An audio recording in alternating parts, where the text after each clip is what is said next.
He was a monster, a cold-hearted bastard wrapped in a billion-dollar suit, a man who devoured hope for breakfast and spat out souls for lunch. Julian Croft had built an empire by shattering expectations and anyone who failed to meet his own. In the silent, sterile mausoleum he called home, this translated to a revolving door of domestic staff. 5 maids in 3 months. Fired. Banished. Erased for sins as trivial as a fingerprint on chrome, a book misplaced by a fraction of an inch, a glance that lingered a second too long on the ghost that haunted the mansion's halls. His daughter. His 9-year-old daughter, Lily, who was locked in a silent, brutal war with a cancer that was stealing her hair, her laughter, and her light. Julian believed no one, absolutely no one, could navigate the minefield of his grief and his daughter's illness. Then came a Tuesday afternoon, gray and suffocating, when he returned from his concrete kingdom hours earlier than the clock ever dared to predict. He slipped the key into the lock, the sound swallowed by the oppressive silence. He stepped into the grand foyer, his polished Italian shoes making no sound on the marble, and moved toward the living room.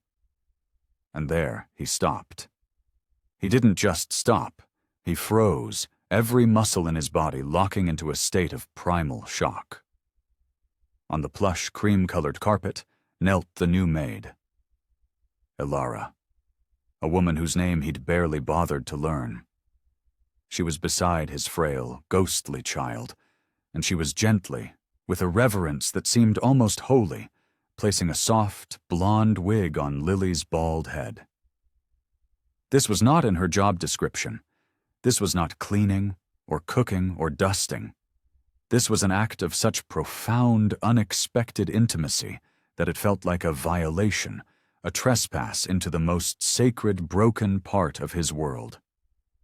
Yet, as the synthetic hair settled, framing Lily's pale face, a miracle unfolded. A genuine smile, radiant and pure, ignited her features. A smile he hadn't seen in 187 days. A smile he thought was lost to him forever. In that single devastating moment, the man who built walls to keep the world out felt them crumble into dust. What he was witnessing wasn't just an act of compassion. It was a language his money could never speak, a currency his power could never buy, and it was about to shatter his universe.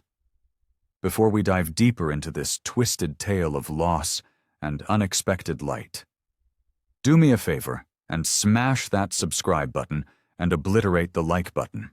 Seriously, it helps us out more than you know. And hey, drop a comment below, letting us know where in the world you're tuning in from.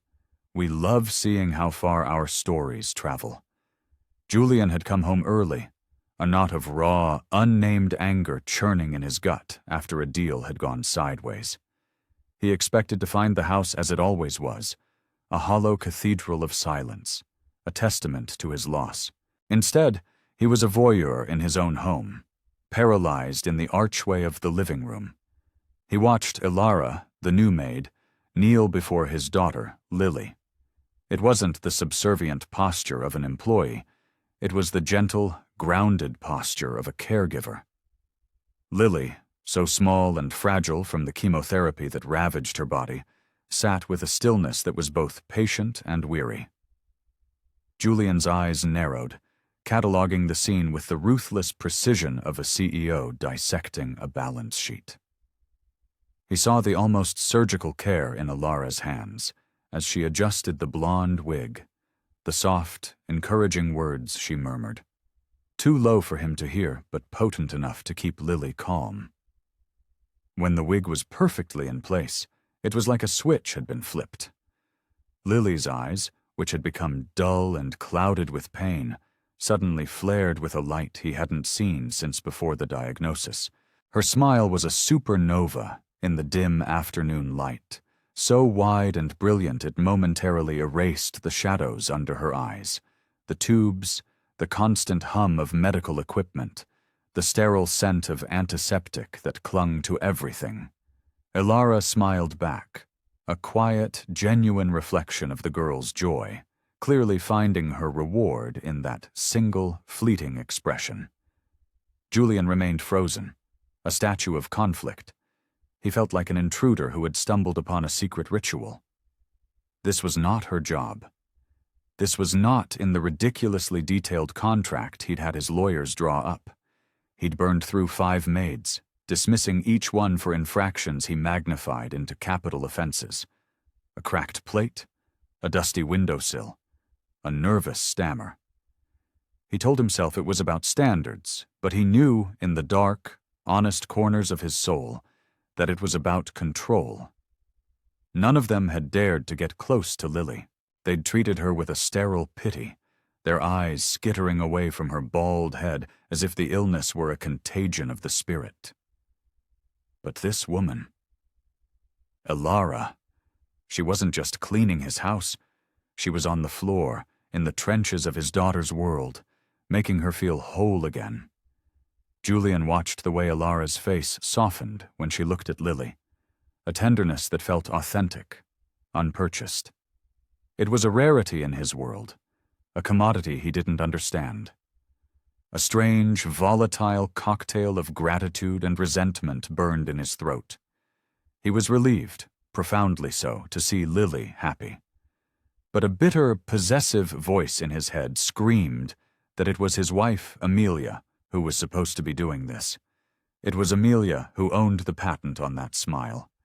He hadn't realized how fiercely he'd guarded that role, the role of being the sole purveyor of his daughter's joy, a role he had been failing at miserably. Elara made one final adjustment, tucking a stray blonde strand behind Lily's ear. "There," she said, her voice a calm melody. "Perfect." Lily's small fingers reached up, touching the synthetic hair with a sense of wonder, as if confirming it was real. "Do I look like a princess?" she whispered, her voice reedy. Elara nodded, her conviction absolute. "More than a princess," she replied. "You look like a queen." Lily giggled, a sound so alien in that silent house that it seemed to echo off the walls. Julian's chest constricted, a band of steel tightening around his heart. It was almost verbatim what Amelia used to say. It was as if this stranger had unknowingly stepped into his wife's shoes, and he wasn't sure if he wanted to scream at her or thank her. He tried to rationalize it. It's just a wig. It's just a kind gesture. But it was more. This was intimacy, a bond being forged that was not covered by her salary. This was a moment that belonged to family. And here was this woman, this employee he barely knew, at the very center of it. He leaned against the doorframe, a shadow watching a scene of impossible light. Elara finally sensed his presence, her head turning slightly. Her eyes met his, but she didn't flinch or pull away. She held his gaze for a beat before turning her attention back to Lily, gently helping her to her feet so she could see herself in the ornate, floor-length mirror by the fireplace. Lily's eyes widened at her reflection. The blonde hair softened the starkness of her pale face, making her look both like a stranger and like the girl she used to be. "I look normal," Lily breathed, the word a prayer. Elara's hand rested on the girl's shoulder, a gentle anchor. "You look beautiful," she said, her voice firm, leaving no room for doubt. Julian swallowed against a lump in his throat. He'd told Lily she was beautiful 1,000 times, but his words had become hollow, bouncing off the armor of her illness. Coming from Elara, the words landed. Lily's posture changed. She stood taller, her chin lifting. It was a gut punch to realize this stranger had reached his daughter in a way he no longer could. The longer he watched, the more his internal war raged. One part of him, the father, wanted to rush in, to join this circle of light, to claim his part in this happiness. Another part, the grieving husband, wanted to shatter it, to banish the intruder, to reclaim the sacred space that felt so profanely invaded. but he couldn't move. The way Lily leaned into Ilara's side, the way her small hand found Ilara's, stopped him cold. She hadn't sought physical comfort from anyone like that since Amelia died. Ilara wasn't doing anything wrong. She was just being good. And that goodness was a blinding light in the darkness he'd curated. He wondered if letting her get this close was a mistake, if it would blur the lines between employer and family, a line he had policed with ruthless vigilance. He'd hired her to maintain his house, not to rebuild his home. Yet here she was, doing exactly that, and he was terrified to admit he didn't want her to stop. When Lily finally turned from the mirror, her smile was still there, brighter than a supernova. She ran to him, the wig slightly askew, and threw her arms around his waist. "Look, Daddy," she chirped, her voice electric with a joy that had been dormant for months. "I have hair again." Julian looked down at her, his hand automatically coming to rest on her small back. His gaze lifted, locking with Ilara's over Lily's head. Her expression was unreadable, quiet, and composed. He forced a smile for his daughter, murmuring that she looked incredible. But inside, the storm of gratitude and resentment, of relief and trespass, was stronger than ever. This wasn't a small moment. This was an earthquake. Someone new was in their lives, healing a wound he couldn't, and that terrifying truth left him standing in the rubble, caught between wanting to welcome her and wanting to tear her down. In the cold, pre-dawn light, Ilara moved like a phantom in her small, sterile room. She folded her clothes with practiced precision, her movements quiet and deliberate, placing each item into a worn suitcase. The house was suffocatingly silent, but it was a different kind of silence now. It was heavy, charged with the unspoken tension that had radiated from Julian since the previous afternoon. He had barely spoken to her, his few words clipped and distant. She knew the signs. She had seen that cold withdrawal from employers before. It was the prelude to dismissal. She wouldn't wait for the axe to fall. It was better to leave on her own terms, to preserve what little dignity she had left. She zipped one side of the suitcase, the sound unnaturally loud in the stillness. A knot of grief tightened in her stomach. She'd allowed herself to care about Lily, a rookie mistake in her line of work. The thought of never seeing the little girl's face again, of never hearing her fragile voice, was a physical ache, sharper than she'd anticipated. Just as she was about to close the suitcase for good, she heard it. A frantic patter of small feet in the hallway, followed by a soft, hesitant knock on her door. When she opened it, she found Lily leaning against the doorframe, her small body trembling. Her face was ashen, her eyes glassy with fever. "I don't feel good," Lily whispered, her voice cracking. All thoughts of leaving evaporated. Instinct took over. Ilara knelt, her palm immediately finding Lily's forehead. The heat radiating from her skin was a 5-alarm fire. A fever. For a child undergoing chemotherapy, a fever wasn't just a symptom. It was a crisis. Ilara's mind shifted into a gear Julian had never seen. This was a protocol she knew by heart, a muscle memory forged in the crucible of her own past, caring for her sister through the very same war. "Let's get you back to bed," Ilara said, her voice a calm, commanding force that cut through the morning haze. She supported Lily with one arm and called for Julian, her tone sharp, devoid of any deference. "Julian!" He appeared moments later, his face a mask of sleep-deprived confusion that quickly morphed into alarm.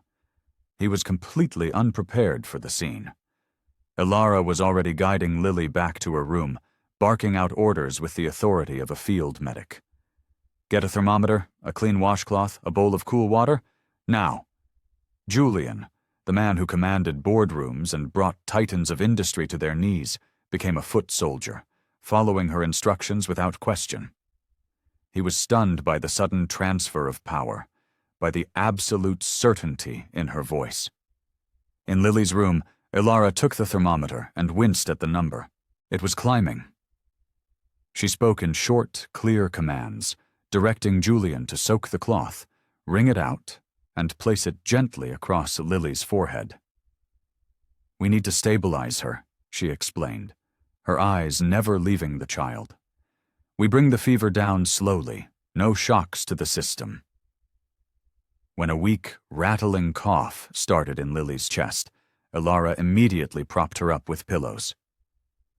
"It will help her breathe," she stated, then pointed to the window. "Open it just a crack. Fresh air, but no drafts."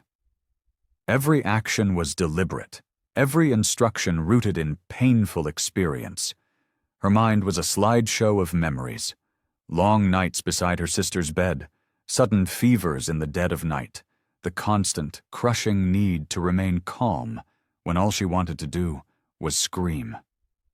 Julian watched her, a sense of awe mixing with his fear. He was seeing her for the first time. Not the maid, not the employee, but a woman of immense, hidden strength. Minutes stretched into an eternity, but under Ilara's steady care, Lily's breathing began to even out. The fever didn't break, but it stopped its terrifying ascent. Ilara sat on the edge of the bed, holding Lily's hand, murmuring soft, meaningless reassurances. Julian sat on the other side, his gaze fixed on his daughter's face as the tension slowly eased from her small body. He looked at Ilara, at her focused, alert expression. She wasn't panicking. She wasn't guessing. She was prepared. She had been here before. "How do you know all of this?" he finally asked, his voice a low whisper. Ilara didn't look at him. Her focus remained entirely on Lily. "My sister," she said, the two words landing in the room with the weight of a tombstone. "She was sick for a very long time. I learned what she needed. I learned how to keep her safe when the doctors weren't there." Julian was silenced. The answer was a key, unlocking a part of her he had never bothered to consider.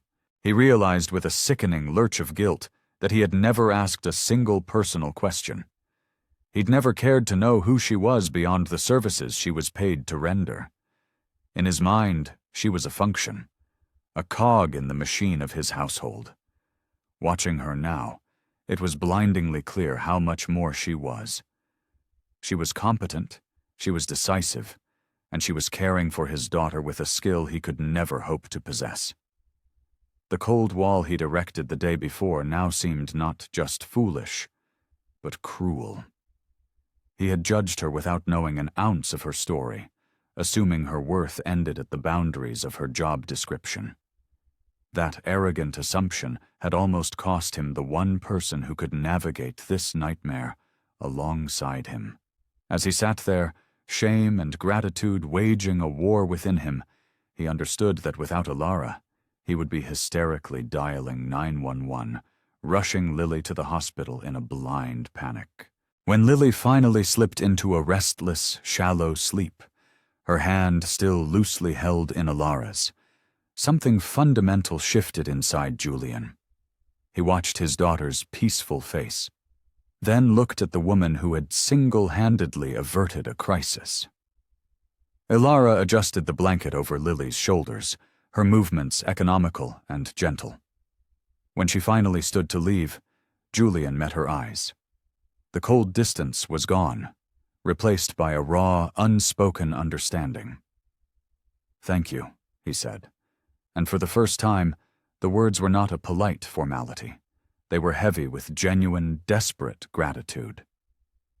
Ilara simply nodded once, acknowledging the sentiment without ceremony, and slipped out of the room. Julian remained behind, the truth settling over him like a shroud. Everything he thought he knew about her was wrong. She was so much more than her job, and he had almost thrown her away before he ever bothered to find out who she really was. What would you do in his shoes? Would you trust this stranger, or push her away after seeing this hidden side of her? Let me know your thoughts in the comments. And if you're finding this story as gripping as I am, make sure you're subscribed so you don't miss what happens next. Elara had intended to leave, but after the fever, Julian had asked her to stay. He didn't plead or command. He simply stated it as a need. Stay, he'd said, and she'd agreed, for one more week. Just until Lily was strong again. A formal, fragile truce settled between them, the previous day's icy wall replaced by a guarded but respectful distance. That evening, after Lily had picked at her dinner and taken her medicine, Elara helped her into bed. The girl was agitated, her small body thrashing beneath the sheets, too exhausted to speak, but too wired with discomfort to sleep. Elara sat on the edge of the mattress and began to hum, a low, wordless melody that seemed to absorb the tension in the room. It was a tune she knew by heart, a lullaby she had composed out of necessity and grief during the endless nights she'd spent by her sister's side. As Lily's frantic movements began to slow, Elara let the melody blossom into a soft, gentle song. Her voice wasn't perfect, but it was steady, a low, soothing current that wrapped around the girl in a blanket of sound.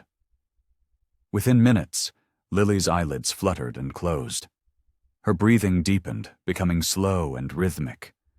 Her hands, which had been clenched into tiny fists, relaxed at her sides. Elara remained for a few moments longer, a silent sentinel, before rising quietly. Julian was on his way to his study, the weight of the day pressing down on him, when he heard it. The sound was faint, a ghost of a melody leaking from the crack in Lily's partially open door. It wasn't a song he knew, but it felt ancient and warm, as if it had been absorbed by the very walls of the house. He stopped, his hand hovering over the doorknob to his study. For so long, the house had been a vacuum of sound, filled only with the mechanical noises of existence or the strained, infrequent bursts of Lily's medically induced cheer. This was different. This was organic, patient, grounding. He didn't want to intrude, so he stayed in the shadows of the hallway, his back pressed against the cool wall, listening until the final note faded into the silence. He heard the soft creak of the bed as Elara stood, and quickly moved away, not wanting to be caught eavesdropping. The next night he found himself in the same hallway at the same time. He told himself it was a coincidence, that he was merely passing by, but he instinctively slowed his pace as he approached Lily's door. And there it was again, Elara's voice, a steady, unbroken thread of melody. He leaned closer this time, just enough to hear the soft cadence of the forgotten lyrics. He noticed how Lily's breaths seemed to sync with the rhythm of the song, as if the music were a tide pulling her gently into the peaceful ocean of sleep. He stayed longer than he meant to, a secret audience to a sacred performance. On the third night, he abandoned all pretense. He walked down the hall with purpose, his destination clear. He stood outside her door, waiting for the music to begin. It felt like a ritual now, a nightly dose of an unknown medicine that soothed not only his daughter, but something broken in him as well.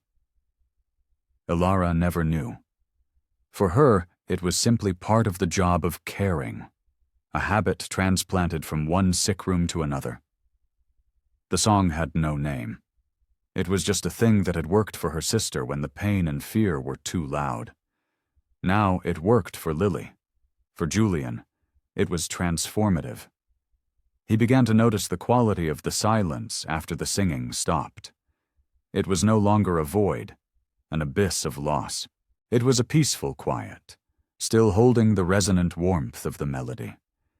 Even during the day, he felt its lingering effects. He saw Elara in the kitchen, and the memory of her song would soften the air between them, dissolving the stiffness. They still spoke very little, but their shared glances were no longer empty. They were filled with an unspoken acknowledgement that a subtle but profound shift was occurring. By the fourth and fifth nights, Julian's nightly vigil was an established part of his routine. It wasn't just about Lily anymore. It was about the way the song was slowly, note by note, breathing life back into the hollow shell of his home. The melody was filling the cracks in the foundation that his wife's death had left behind. He never entered the room, never mentioned it to Ilara, but he felt the change in himself. The permanent knot of tension in his shoulders had loosened. The compulsive need to drown the silence with work was fading. On the final night of the week she had agreed to stay, Julian stood outside the door, his hands shoved deep in his pockets. Ilara's voice was as calm and consistent as ever, yet to him, it now felt like an essential part of the house's architecture. He listened until the last note dissipated, and as she rose to leave, he stepped back just as she passed him in the hall. Their eyes met. A flicker of recognition.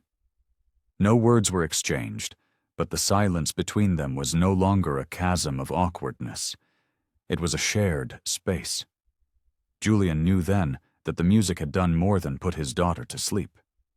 It had begun the painstaking work of rebuilding the invisible emotional structure of his home, a structure he had thought was lost forever. And without saying a word, they both knew that the silence between them no longer signified distance, but the quiet beginnings of a connection. The late afternoon air had turned unexpectedly cool, so Julian went to the hallway linen closet to find an extra blanket for Lily. He reached for the top shelf, pushing aside stacks of neatly folded sheets. As he pulled down a thick wool blanket, something small and stiff slipped from between its folds and fluttered to the floor. He bent to retrieve it, assuming it was a forgotten dry cleaning tag or a stray piece of mail. But it was a photograph. The corners were soft and worn, the image slightly faded, a relic clearly cherished and held many times. In the photo, Ilara sat on the edge of a sterile-looking hospital bed. Beside her was a young woman, gaunt and bald, but with a smile so wide and brilliant it seemed to defy the grim surroundings. Ilara's arm was wrapped tightly around her, a protective, anchoring embrace. The young woman's head was resting on Ilara's shoulder, a gesture of complete trust and exhaustion. They were both looking at the camera, their faces a portrait of love in the face of devastation. Julian stood motionless, the photograph feeling heavy in his hand. This had to be her sister, the one she'd mentioned in that brief, gut-wrenching explanation. The photo wasn't just an image, it was a story. It spoke of endless antiseptic corridors, of beeping machines and sleepless nights, of battles fought and lost in the quiet, merciless theater of a hospital room. He carefully slid the picture back into its hiding place between the blankets, ensuring it was exactly as he'd found it. He closed the closet door, the soft click echoing the shift inside him. He stood there for a long moment, the image seared into his mind. It was one thing to hear the words, "My sister was sick." It was another thing entirely to see the evidence of that long, brutal war. The photo gave a new, terrifying dimension to Ilara's calm competence during Lily's fever. She didn't just know the procedures. She had lived the trauma. She carried the ghosts of that experience with her. A profound, unexpected respect washed over him, cleansing the last remnants of his arrogant judgment. He thought of how he had seen her initially, as nothing more than a name on a payroll. That assumption now felt obscenely shallow. He took the blanket and walked to Lily's room, the ghost of that photograph trailing behind him. Later that evening, after Lily was asleep, Julian went to the kitchen. He filled the kettle and set it on the stove, the blue flame hissing to life. Ilara was at the sink, washing the last of the dinner plates, her movements efficient and silent.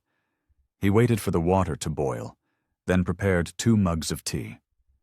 He brought them to the small kitchen table and set one down in front of her. She looked up, her expression a mixture of surprise and caution, as if the gesture were a trap.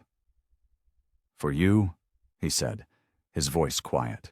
She hesitated for a beat before wiping her hands and sitting across from him. He didn't mention the photo. He didn't ask her to excavate her past for his benefit. He simply sat with her, taking a slow sip from his mug, letting the silence settle between them. The ticking of the clock on the wall was the only sound. But this was a new kind of silence. It wasn't tense or awkward.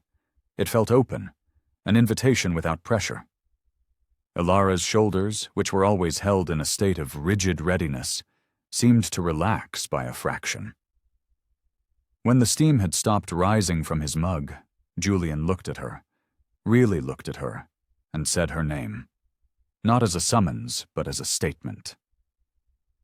"Ilara?" She met his gaze, her eyes direct and clear. He held it for a moment before speaking again. "Thank you for staying this week." She gave a small, almost imperceptible nod. No grand speeches were necessary. The way he had said her name, the simple act of sharing tea in the quiet of the night, acknowledged more than words ever could. For Julian, it was a silent admission of respect for the person she was, for the life she had lived beyond the walls of his house. For Ilara, it was a sign that he finally saw her not as a function, but as a human being whose presence had fundamentally altered their world. The photograph remained unspoken, a secret witness in the space between them. As they finished their tea, the atmosphere had been permanently altered. They were still employer and employee, but a new, fragile layer of something else had been added. Respect. Understanding.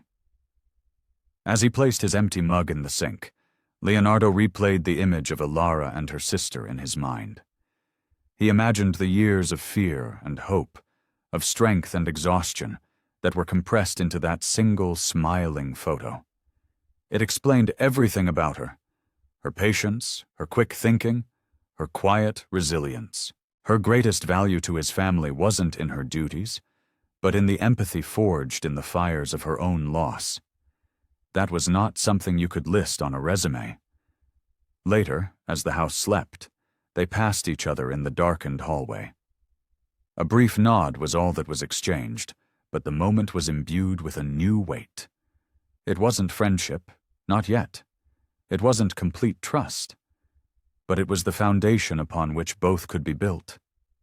As he went to check on Lily one last time, he heard the soft click of Ilara's door closing. For the first time, the ensuing silence wasn't filled with loneliness. It was filled with the quiet, powerful presence of an unspoken alliance. It happened without warning. Late in the evening, as Julian was attempting to sort through a mountain of paperwork in his study, the lights flickered. Once, twice, then plunged the house into absolute suffocating darkness. For a moment, there was only a profound, inky blackness. Then, from Lily's room, a sound tore through the silence, a sharp, terrified cry that quickly escalated into hysterical sobs. Her fear of the dark was a primal thing, a monster that the illness had magnified 100-fold. Julian's heart seized. He shot up from his chair, but his feet felt like they were encased in lead. He was frozen, paralyzed. The sound of his daughter's terror was a physical blow, echoing in the cavern of his own helplessness. A voice in his head screamed at him to move, to go to her, to be the father she needed. But his body refused to obey. This wasn't just about a power outage. It was about the crushing, terrifying certainty that he didn't know how to make her feel safe. In the shadows of his own home, he was utterly, shamefully useless. In the kitchen, Ilara had just finished her nightly routine when the world went black. She didn't pause. She didn't wait. She moved with an instinct honed by crisis, her hand immediately finding the junk drawer where she kept a book of matches. A single flare of light, and she located the emergency candles on the counter. She lit two, their small flames pushing back the oppressive dark, and placed them on a saucer to carry. Lily's panicked sobs were her compass. She moved quickly and quietly down the hall, a small beacon of light in the overwhelming darkness. She found Lily curled into a tight ball in her bed, her small body racked with fear. Ilara didn't hesitate.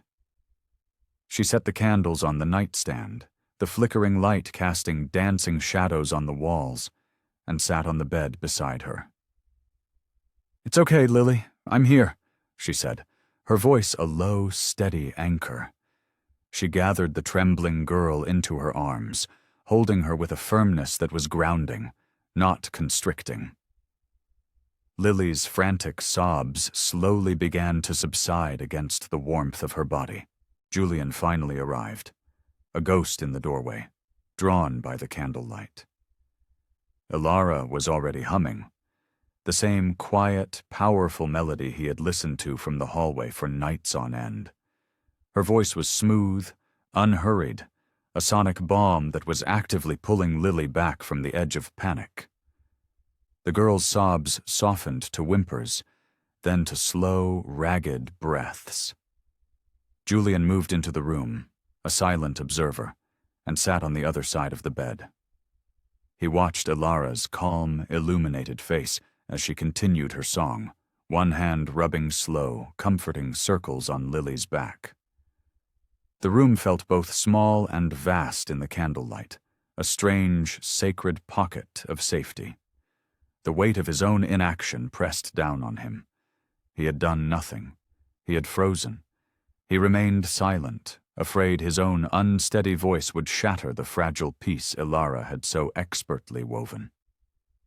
After a few more minutes, Lily's breathing had evened out completely. Ilara stopped singing but kept her arms around the girl. She glanced at Julian, her expression unreadable in the flickering light. He looked down at his own hands, clenched and useless in his lap. "I'm scared I'm not enough for her," he admitted, the words escaping him in a raw, broken whisper. It was a confession he'd never intended to make. I don't always know what to do. Sometimes I feel like I'm failing her." The admission hung in the air, heavy and shameful. He couldn't meet Ilara's eyes. Lily, half asleep and cocooned in Ilara's arms, didn't stir. The only sound was the soft hiss of the burning wicks. Ilara didn't offer empty platitudes. She didn't say, "You're a good father," or "It's okay." Instead, she shifted slightly, and her free hand came to rest on his, which was still clenched on the mattress. It wasn't a tentative touch. It was firm, steady, deliberate.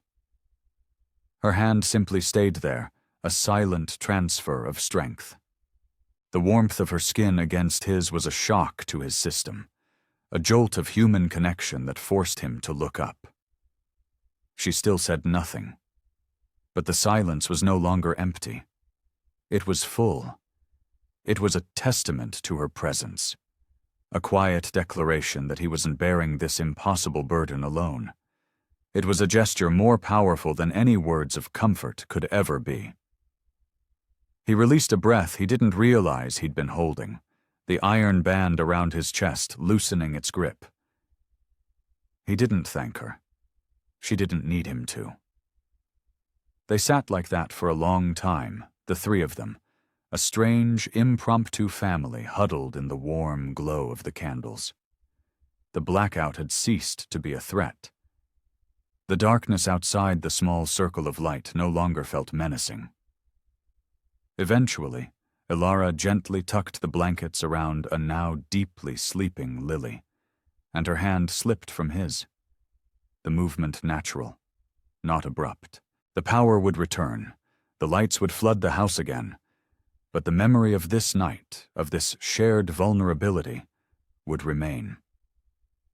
They had crossed another invisible threshold, one built not on employment, but on a foundation of profound, unspoken trust. And in the quiet that followed, Julian understood that sometimes The most powerful anchor in a storm isn't a grand gesture, but the steady, silent weight of another person's hand in the dark. It was a quiet, sun-drenched afternoon. Light streamed through the living room windows, illuminating the dust motes dancing in the air. On the carpet, Lily sat amidst a scattered collection of her toys. Beside her, Ilara was orchestrating a symphony of silliness. She held 2 wooden spoons, tapping them against an overturned plastic storage bin, creating a soft, rhythmic beat. Lily watched, her eyes tracking the movement, a flicker of interest in her usually listless expression. Ilara smiled and offered her one of the spoons. Lily took it. They began to tap together, a chaotic but joyful duet. Ilara then added a new layer to their composition, tapping the bin twice before striking a small toy drum. Lily tried to copy her timing off, but she let out a soft, breathy laugh each time she missed. Ilara played along, making exaggerated faces of mock frustration when she missed a beat, turning their mistakes into part of the game. The heavy, oppressive atmosphere that usually clung to Lily seemed to be dissipating, rising like mist in the afternoon sun. Julian was walking toward his office, his mind already churning with market projections and legal documents, when he heard it.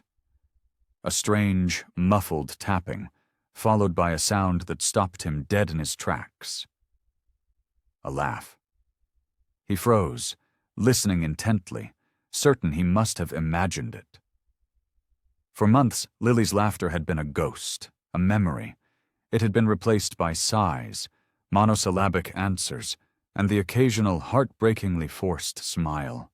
He moved toward the living room with the stealth of a hunter, peering around the edge of the doorway, careful not to cast a shadow. There they were, on the floor, their makeshift orchestra surrounding them. Ilara tapped a spoon on the head of a plush giraffe, and Lily erupted. It wasn't a giggle, it wasn't a polite chuckle, it was a real laugh, a bright, bubbling cascade of sound that seemed to come from the deepest, most untouched part of her. Julian felt the air leave his lungs. His hand braced against the doorframe as he remained hidden in the shadows. With each peal of laughter, he felt another tightly wound knot inside him begin to unravel. He hadn't realized how starved he was for that sound, how terrified he'd been that he would never hear it again. And here it was, conjured not by expensive gifts or experimental treatments, but by wooden spoons, a plastic bin, and the patient, gentle magic of a woman who knew how to speak his daughter's language. Ilara seemed to understand the sanctity of the moment. She didn't push, letting the game wind down organically. When Lily finally dropped the spoon and leaned back against the sofa, a contented smile still gracing her lips, Ilara simply sat with her, letting the quiet, happy peace settle around them. Julian didn't move. He just watched, his heart aching with a beautiful, unfamiliar pain. He had fantasized about this moment, but he'd never imagined it happening like this. So simple, so ordinary, so perfect. And perhaps that was the key. The laughter wasn't a performance. It was a product of pure, unadulterated comfort. Ilara had given Lily a priceless gift, a small, protected space where she could forget she was sick. The realization hit him with the force of a physical blow. His gaze shifted from Lily's radiant face to Ilara's serene expression. She wasn't seeking an audience or applause. Her focus was entirely, selflessly on Lily. That's when he finally understood. What Ilara had restored wasn't just joy, it was security. It was the profound emotional safety that his fortune could never purchase. It was something that grew only from trust, from the deep-seated feeling of being protected and understood.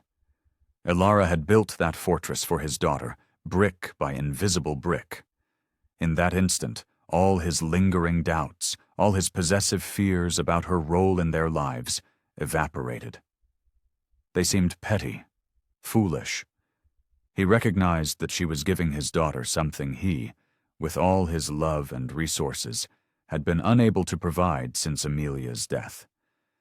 Not because he didn't love her enough, but because his own grief and fear had been a suffocating blanket. He watched them together, Lily now leaning her head on Ilara's shoulder, and the decision settled in his soul, quiet and absolute. He couldn't lose her.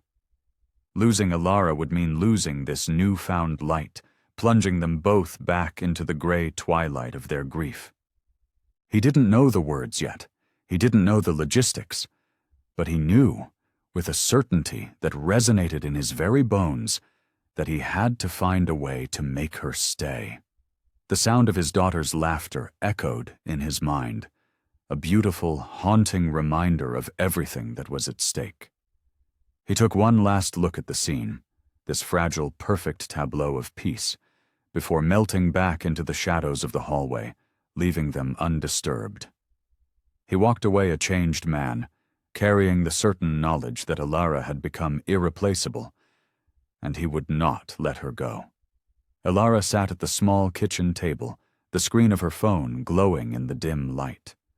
She read the email for the third time, the words blurring slightly.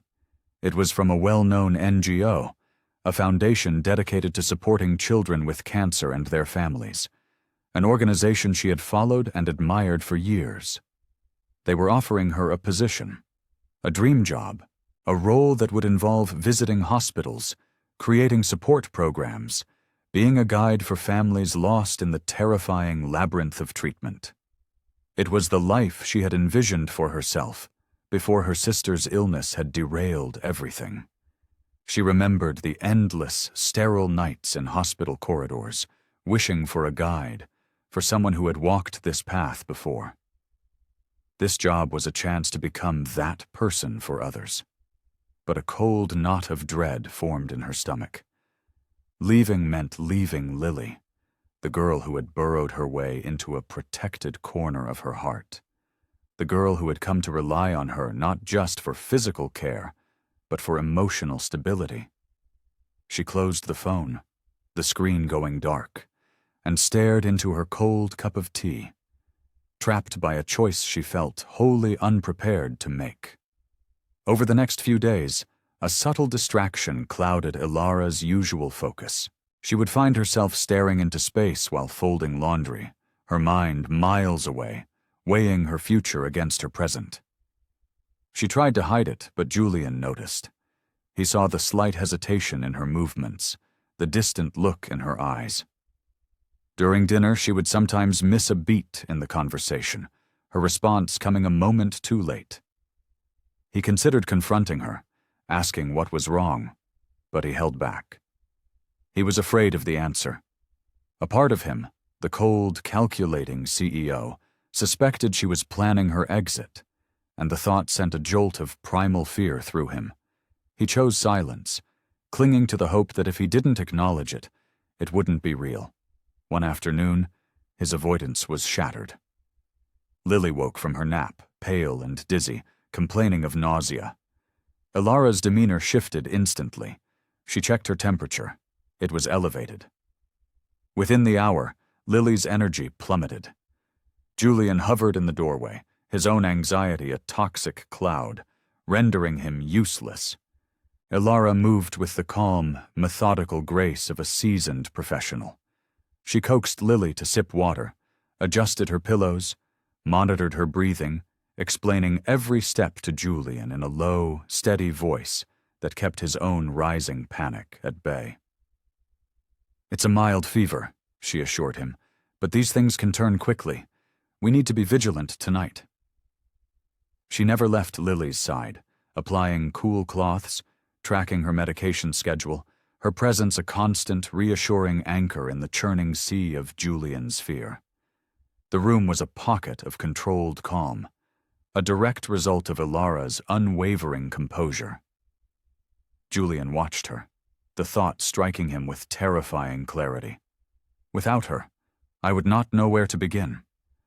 As hours bled into one another, Lily's fever remained stable. Ilara sat in a chair by the bed, a silent guardian. Julian finally entered the room and sat on the other side, his elbows on his knees, his head in his hands.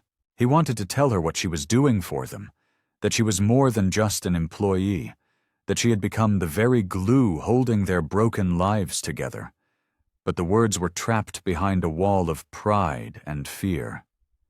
He thought about the dream job she might be contemplating, and the thought of losing her, of this house returning to its hollow, silent state, was a physical pain. Admitting he needed her felt like admitting his own profound failure, a weakness he wasn't ready to confront. As the night wore on, he stayed, watching the quiet, intimate dance of care between Ilara and his daughter. He saw how she instinctively knew when to adjust a blanket, when to offer a whisper of comfort, when to simply be a silent, watchful presence. She had walked into his life as a stranger, an employee. Now he couldn't fathom its landscape without her. He rehearsed the words in his head. Stay. Please, stay. But each time he opened his mouth, the words felt too raw, too vulnerable. What if she only stayed out of pity? What if his need felt like a cage? He swallowed the impulse, a coward in his own home. By the time Lily was sleeping peacefully, Ilara still had not moved from her post. Julian stood in the doorway, the dim light carving long shadows around him. He thought of the life she could have, the lives she could change if she took that other job. He thought of how easily their fragile world would shatter if she left. He wanted to beg. Instead, he just said, "You've done so much for us tonight." Ilara offered a small nod, her eyes still on Lily. The moment to speak passed. As he walked away from the room, Julian was haunted by the words he couldn't say. He might be too much of a coward to ask her to stay, but he knew, with every fiber of his being, that he never wanted her to leave. Julian stood in the upstairs hallway, staring at the door, the one at the very end. It had been locked on the day of his wife's funeral, and had remained so ever since. It was a tomb, a time capsule, a monument to a life that had ended. To open it felt like a betrayal. To keep it shut felt like a prison. He had walked past it thousands of times, the polished wood a silent accusation. But that night, something was different. The unspoken fear of losing Ilara had acted as a key, unlocking a part of himself he had kept barricaded. He went to his desk, opened a drawer, and retrieved a small, ornate key he hadn't touched in years. He walked back to the door, his heart hammering against his ribs. His hand trembled as he put the key in the lock. The click of the tumblers turning was deafening in the silent house. The door swung open on silent hinges. The air inside was stale, thick with the scent of his wife's perfume and the dust of forgotten time. He stepped across the threshold, his eyes slowly adjusting, taking in the scene. The room was perfectly preserved, as if she had just stepped out for a moment. Her favorite sweater was draped over a chair. A book lay face down on her bedside table, her page marked. It was a ghost room, and he was trespassing. His gaze fell upon a small, carved wooden box on her dresser that he didn't remember. He picked it up, his fingers tracing the intricate patterns. Inside, nestled on a bed of velvet, was a folded piece of paper.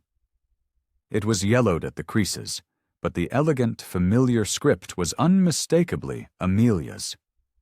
His breath caught in his throat. It was a letter, addressed to him. She must have written it in her final weeks, a message from the other side. He sank onto the edge of their bed, the mattress sighing under his weight, and unfolded the paper. Her words were a gut punch, both loving and brutally honest. She wrote of their life, of her love for him and Lily, and of the cancer that was stealing her from them.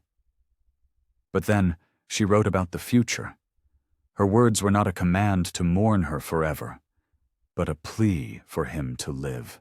"My darling Julian," one line read, Do not let our home become a museum of my memory. Let it be a place where new life can grow. Don't close the door on a love that will find you in the most unexpected of ways."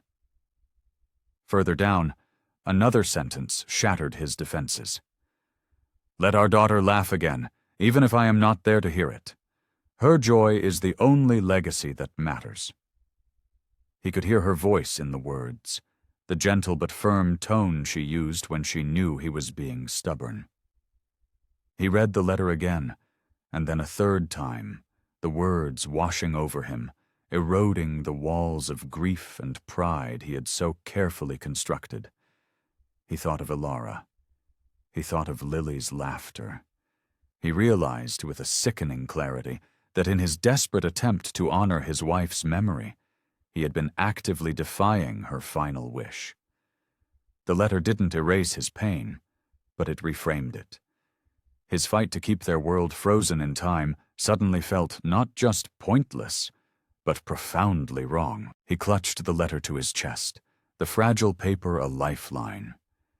He didn't know how long he sat there, in the silent waiting room. Hours bled together as memories, both painful and beautiful, washed over him. But for the first time, he didn't push them away. He let them come. At some point, sheer emotional exhaustion overtook him. He didn't have the strength to move. He slid from the bed to the floor, his back against the mattress, the letter still held tightly in his hand.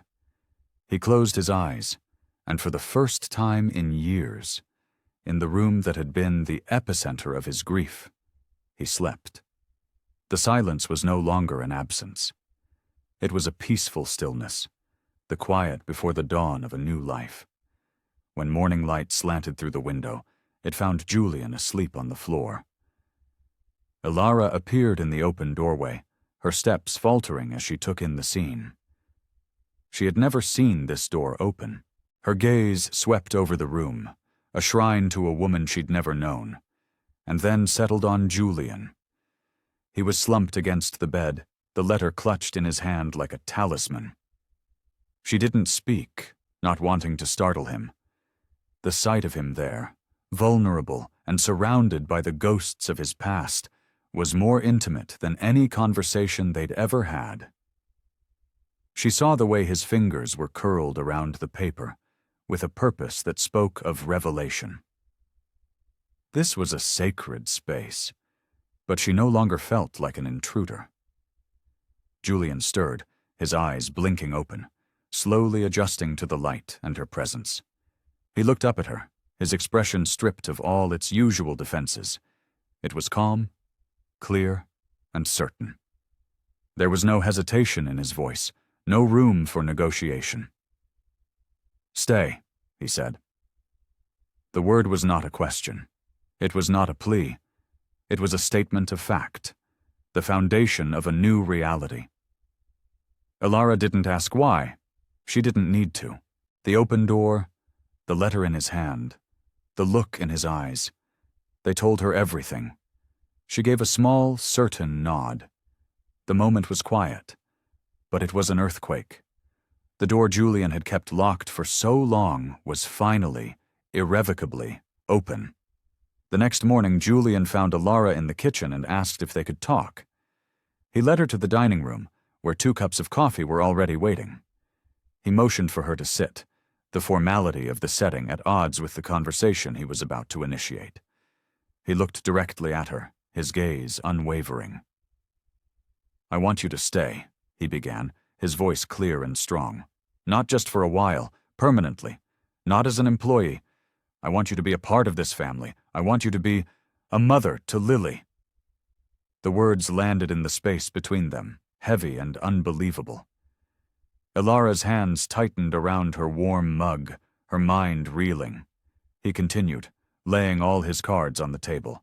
He told her how she had brought laughter back into the house, how she had filled the suffocating emptiness. "I cannot imagine this home without you in it," he confessed. "Whatever you want, whatever you need, it's yours. If you want to go back to school, I will pay for it. If you want to pursue your dream of helping other families, I will fund it. Anything. You will have it." Elara listened, the sincerity of his offer a palpable force.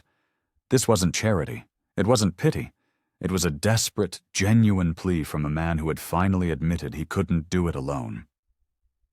She thought of the long journey they had traveled, from suspicion and distance to the quiet, unshakable trust that now existed between them. When she finally found her voice, it was steady. "You're asking me to be part of your family," she said, more a statement than a question. He nodded. "And I want you to take our name. Croft. I want there to be no doubt, for Lily, for the world, that you belong with us, that you are hers, and she is yours." Elara looked down at her hands, considering the sheer magnitude of what he was offering. A name, a legacy, a permanent place. But her bond with them, with Lily, wasn't forged in ink or law. It had been forged in fevers and fears, in lullabies and laughter. She slowly lifted her gaze to meet his, a small, knowing smile on her lips. "Julian," she said softly, "I don't need your name to belong to you.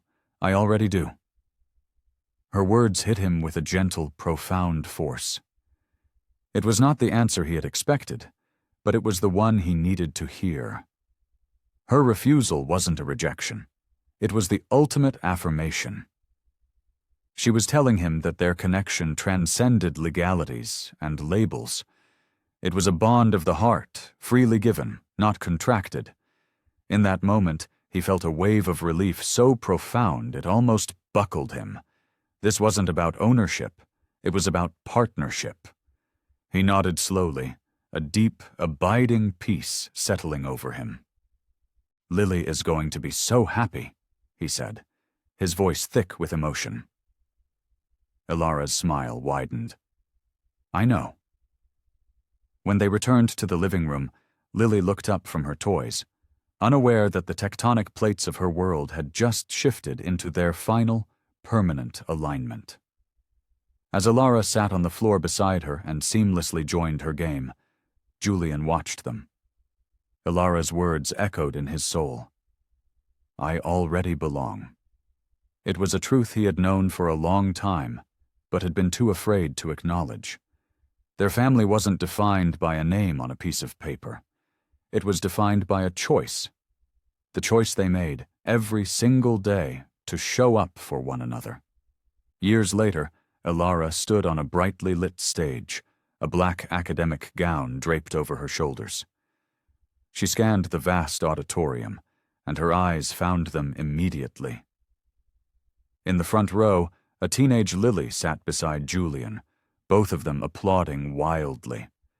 Lily's hair was long and thick, her face glowing with health and pride. She was a universe away from the fragile child Elara had first met. Elara's heart swelled as she accepted her master's degree in child psychology. The culmination of years of late-night study sessions, all made possible by Julian's unwavering support. When the ceremony ended, Lily was the first to reach her, throwing her arms around her in a fierce hug. "You did it, Mom!" she cried, the word Mom as natural and easy as breathing. Julian joined the embrace, his pride a quiet, powerful presence. Later that night, back at home, the celebratory energy had mellowed into a comfortable quiet. Anna, curled on the sofa, leaned her head against Elara's shoulder. "Can you sing that song, Mom?"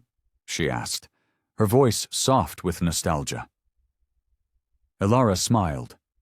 She began to hum the first few notes of the simple, nameless lullaby that had been the soundtrack to their healing.